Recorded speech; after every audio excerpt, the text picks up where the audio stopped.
യൂദിത്ത് അധ്യായം 16. യൂദിത്ത് പാടി എൻ്റെ ദൈവത്തിന് തമ്പുരുമീട്ടി ഒരു ഗാനം ആരംഭിക്കുവിൻ.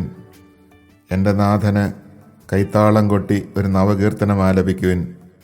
അവിടുത്തെ പുകഴ്ത്തുവിൻ, അവിടുത്തെ നാമം വിളിച്ചപേക്ഷിക്കുവിൻ. ദൈവമാണ് യുദ്ധങ്ങളെ തകർക്കുന്ന കർത്താവ്. എന്നെ പിന്തുടർന്നവരുടെ കൈകളിൽ നിന്ന് അവിടുന്ന് എന്നെ രക്ഷിച്ചു. ജനത്തിൻ്റെ മധ്യത്തിൽ അവിടുത്തെ പാളയത്തിലേക്ക് എന്നെ നയിച്ചു. വടക്കുള്ള പർവ്വതങ്ങളിൽ നിന്ന് അസീറിയക്കാരൻ ഇറങ്ങി വന്നു. എണ്ണമറ്റ യോദ്ധാക്കളുമായി അവൻ വന്നു. അവരുടെ സമൂഹം താഴ്വരകളിൽ നിറഞ്ഞു. അവരുടെ കുതിരപ്പട കുന്നുകളെ മൂടി. എൻ്റെ നാട് അഗ്നിക്കിരയാക്കുമെന്നും യുവാക്കളെ വാളിനിരയാക്കുമെന്നും പൈതങ്ങളെ നിലത്തടിക്കുമെന്നും കുട്ടികളെ ഇരയായി പിടിക്കുമെന്നും കന്യകകളെ കൊള്ളമുതലായി കൈക്കലാക്കുമെന്നും അവൻ അഹങ്കരിച്ചു. എന്നാൽ സർവശക്തനായ കർത്താവ് ഒരു സ്ത്രീയുടെ കൈയാൽ അവൻ്റെ പദ്ധതികൾ തകിടം മറിച്ചു. യുവാക്കളുടെ കരങ്ങളല്ല അവരുടെ ശക്തനെ വീഴ്ത്തിയത്. മല്ലന്മാരുടെ മക്കൾ അവനെ തകർത്തില്ല. അതികായന്മാർ അവൻ്റെ മേൽ ചാടി വീണില്ല. എന്നാൽ മെറാറിയുടെ പുത്രി യൂദിത്ത് വദന ലാവണ്യത്താൽ അവനെ കീഴടക്കി. മർദ്ദിതരായ ഇസ്രായേൽ ജനത്തെ ഉദ്ധരിക്കാൻ അവൾ തൻ്റെ വൈധവ്യ ദുഃഖം മറച്ചുവെച്ചു. മുഖത്ത് സുഗന്ധദ്രവ്യങ്ങൾ ലേപനം ചെയ്തു. ശിരോഭൂഷണം കൊണ്ട് കേശം ബന്ധിച്ചു. അവനെ വശീകരിക്കാൻ നേർത്ത മേലങ്കി ധരിച്ചു. അവളുടെ പാതകം അവൻ്റെ കണ്ണ് കവർന്നു. അവളുടെ സൗന്ദര്യം ഹൃദയത്തെ കീഴ്പ്പെടുത്തി. വാൾ ഗളത്തെ വിച്ഛേദിച്ചു. പേർഷ്യക്കാർ അവളുടെ ധീരത കണ്ട് വിറച്ചു. മേദിയക്കാർ അവളുടെ ധൈര്യം കണ്ട് ഭയചകിതരായി. പീഡിതരായ എൻ്റെ ജനം ആനന്ദത്താൽ ആർപ്പു വിളിച്ചു. ബലഹീനർ അട്ടഹസിച്ചു. ശത്രുക്കൾ വിറച്ചു. ശബ്ദഘോഷം മുഴക്കി അവർ വൈരിയെ തിരിച്ചോടിച്ചു. ദാസീപുത്രന്മാർ അവരെ പിളർന്നു. അഭയാർത്ഥികളുടെ മക്കളെന്നോണം അവർ മുറിവേൽപ്പിക്കപ്പെട്ടു. എൻ്റെ കർത്താവിൻ്റെ സൈന്യത്തിൻ്റെ മുമ്പിൽ അവർ നശിച്ചു. ഞാൻ എൻ്റെ ദൈവത്തിന് ഒരു പുതിയ കീർത്തനം ആലപിക്കും. കർത്താവെ, അങ്ങ് ഉന്നതനും മഹിമയാർന്നവനുമല്ലോ, അത്ഭുത പരാക്രമിയും അജയ്യനുമല്ലോ. അങ്ങയുടെ സൃഷ്ടികളെല്ലാം അങ്ങയെ സേവിക്കട്ടെ. അങ്ങ് കൽപ്പിച്ചു, അവ ഉളവായി. അവിടുന്ന് ആത്മാവിനെ അയച്ചു, അത് അവയ്ക്ക് രൂപമേകി. അവിടുത്തെ സ്വരം അപ്രതിരോധ്യമാണ്. പർവ്വതങ്ങളുടെ അടിത്തറ തിരമാലകൾ കൊണ്ട് ഇളകും. അങ്ങയുടെ മുൻപിൽ പാറകൾ മെഴുകുപോലെ ഉരുകും. എന്നാൽ അങ്ങയുടെ ഭക്തരോട് അങ്ങ് കരുണ കാണിച്ചുകൊണ്ടിരിക്കും. സുരഭില കാഴ്ചയായി അവിടുത്തേക്ക് അർപ്പിക്കുന്ന ബലി നിസാരം. ദഹനബലികൾക്കുള്ള കൊഴുപ്പ് എത്ര തുച്ഛം. എന്നാൽ കർത്താവിൻ്റെ ഭക്തൻ എന്നേക്കും വലിയവനായിരിക്കും. എൻ്റെ ജനത്തെ എതിർക്കുന്ന രാജ്യങ്ങൾക്ക് ഹാ കഷ്ടം. വിധിദിനത്തിൽ സർവശക്തനായ കർത്താവ് അവരോട് പ്രതികാരം ചെയ്യും. അവരുടെ ശരീരങ്ങളിലേക്ക് തീയും പുഴുക്കളും അയക്കും. വേദനയാൽ അവർ നിത്യം വിലപിക്കും. ജെറൂസലമിലെത്തിയപ്പോൾ അവർ ദൈവത്തെ ആരാധിച്ചു. ശുദ്ധീകരണം കഴിഞ്ഞ ഉടനെ ജനം ദഹനബലികളും സ്വാഭീഷ്ട കാഴ്ചകളും മറ്റു കാഴ്ചകളും അർപ്പിച്ചു. യൂദിത്ത് ജനം തനിക്ക് നൽകിയ ഹോളോഫർണസിൻ്റെ പാത്രങ്ങൾ ദൈവത്തിന് സമർപ്പിച്ചു. അവൻ്റെ കിടക്കറയിൽ നിന്ന് തനിക്കായി എടുത്തിരുന്ന മേൽക്കട്ടി അവൾ കർത്താവിന് നേർച്ചയായി അർപ്പിച്ചു.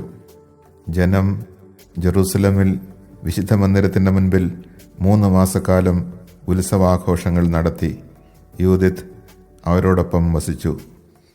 അതിനുശേഷം അവർ തങ്ങളുടെ പിതൃഭവനത്തിലേക്ക് മടങ്ങി. യൂദിത്ത് ബത്തൂലിയയിലേക്ക് പോയി. ജീവിതകാലം മുഴുവൻ സകല ജനത്തിനും ആദരണീയയായി അവൾ അവിടെ തൻ്റെ ഭൂമിയിൽ വസിച്ചു. അവളെ വിവാഹം ചെയ്യാൻ പലരും ആഗ്രഹിച്ചു. എന്നാൽ തൻ്റെ ഭർത്താവ് മനാസെ മരിച്ച് പിതാക്കന്മാരോട് ചേർന്നത് മുതൽ ജീവിതകാലം മുഴുവൻ അവൾ വിധവയായി കഴിഞ്ഞു. അവളുടെ യശസ് നിരന്തരം വർദ്ധിച്ചു വന്നു. വൃദ്ധയായി 105 വയസ്സുവരെ അവൾ ഭർതൃഗ്രഹത്തിൽ വസിച്ചു. അവൾ തൻ്റെ ദാസിയെ സ്വതന്ത്രയാക്കി. യൂദിത്ത് ബത്തൂലിയയിൽ വെച്ച് മൃതിയടഞ്ഞു. ഭർത്താവായ മനാസയെ അടക്കിയ കല്ലറയിൽ അവർ അവളെ സംസ്കരിച്ചു. ഇസ്രായേൽ ജനം അവളെ ഓർത്ത് 7 ദിവസം ദുഃഖമാചരിച്ചു. അവൾ മരിക്കുന്നതിന് മുൻപ് സ്വത്തുക്കൾ ഭർത്താവായ മനാസയുടെ ഉറ്റ ബന്ധുക്കൾക്കും തൻ്റെ ഏറ്റവും അടുത്ത ചാർച്ചക്കാർക്കും വീതിച്ചു കൊടുത്തു. യൂദത്തിൻ്റെ കാലത്തോ അവളുടെ മരണത്തിന് ശേഷം ദീർഘകാലത്തേക്കോ ആരും ഒരിക്കലും ഇസ്രായേൽ ജനതയെ ഭീഷണിപ്പെടുത്തിയിട്ടില്ല.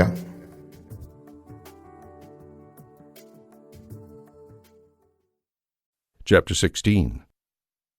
Strike up the instruments, a song to my God with timbrels, chant to the Lord with cymbals, sing to him a new song, exalt and acclaim his name. For the Lord is God, he crushes warfare, and sets his encampment among his people. He snatched me from the hands of my persecutors. The Assyrian came from the mountains of the north, with the myriads of his forces he came. Their numbers blocked the torrents, their horses covered the hills.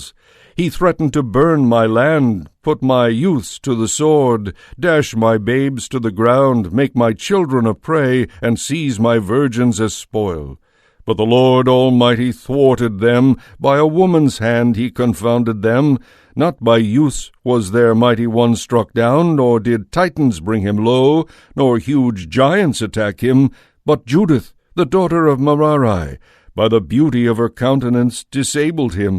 She took off her widow's garb to raise up the afflicted in Israel. She anointed her face with fragrant oil. With a fillet she fastened her tresses, and put on linen robe to beguile him. Her sandals caught his eyes, and her beauty captivated his mind. The sword cut through his neck. The Persians were dismayed at her daring, the Medes appalled at her boldness. When my lowly ones shouted, they were terrified. When my weaklings cried out, they trembled. At the sound of their war cry, they took to flight. The sons of slave girls pierced them through. The supposed sons of rebel mothers cut them down. They perished before the ranks of my Lord. A new hymn I will sing to my God, O Lord. Great are you and glorious, wonderful in power and unsurpassable. Let your every creature serve you, for you spoke and they were made. You sent forth your Spirit and they were created. No one can resist your word. The mountains to their bases and the seas are shaken. The rocks like wax melt before your glance. But to those who fear you, you are very merciful. Though the sweet odor of every sacrifice is a trifle, and the fat of all holocausts but little in your sight, one who fears the Lord is forever great. Woe to the nations that rise against my people! The Lord Almighty will requite them. In the day of judgment he will punish them. He will send fire and worms into their flesh, and they shall burn and suffer forever. The people then went to Jerusalem to worship God. When they were purified, they offered their holocausts, free will offerings and gifts. Judith dedicated as a votive offering to God all the things of Holofernes that the people had given her, as well as the canopy that she herself had taken from his bedroom. For 3 months the people continued their celebration in Jerusalem before the sanctuary, and Judith remained with them. When those days were over, each one returned to his inheritance. Judith went back to Bethulia and remained on her estate. For the rest of her life she was renowned throughout the land.